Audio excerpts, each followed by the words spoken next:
Hey there, baseball fans. Nathan Rohde and Shooter Hunt here with the latest episode of Coffee and Curveballs. Today, Shooter, we're talking about the Florida Procase, which took place at the end of May, kicking things off for the summer for the Sunshine State.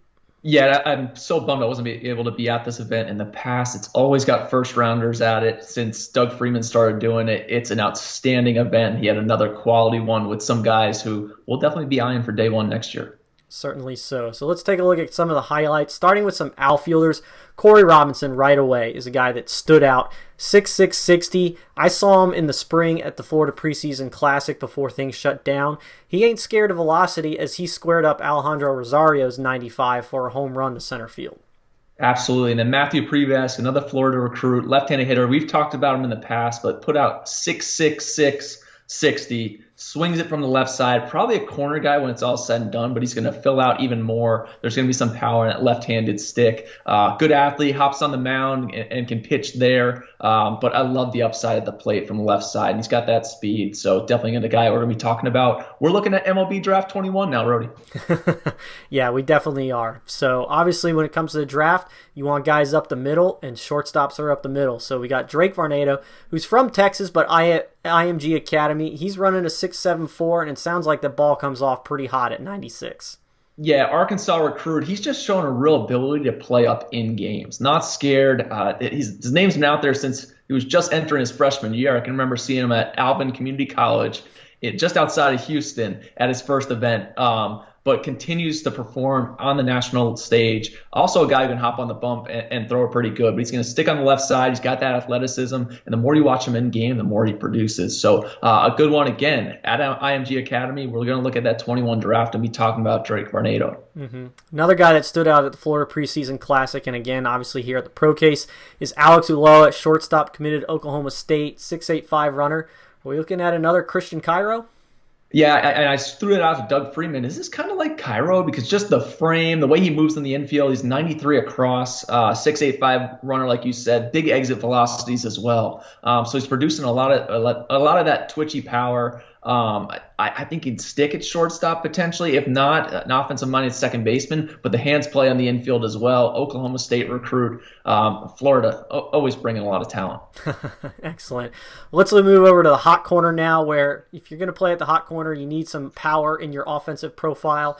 And it sounds like we have a little bit of that in Sal Stewart and Cole Russo.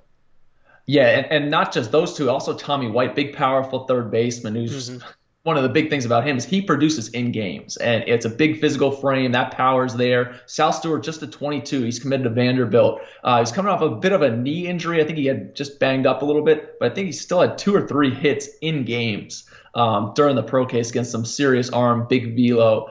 He moves well at third base. There's going to be some power potential for him. And then Cole Russo, left-handed stick. Again, the power is going to allow him to stick at the corner. He moves solid at third base, but when you're a left-handed bat and there's power upside and you're from the state of Florida, draft is going to be following you throughout the next year. Certainly so. Moving behind the plate, highlighting a catcher, we've got Trey Hall, who's committed to South Florida, and there's always a question for catchers. Do they have the durability to stick up behind the plate? At 6'4", 210 pounds, I think he's got a good chance of that.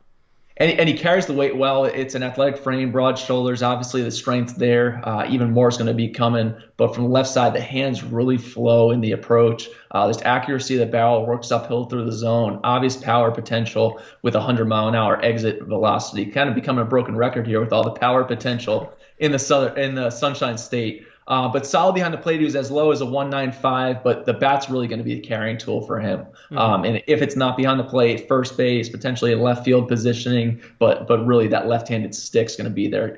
South Florida commit. Shout out Billy Mole. Excellent. Well, let's move on to your favorite position in the pitchers.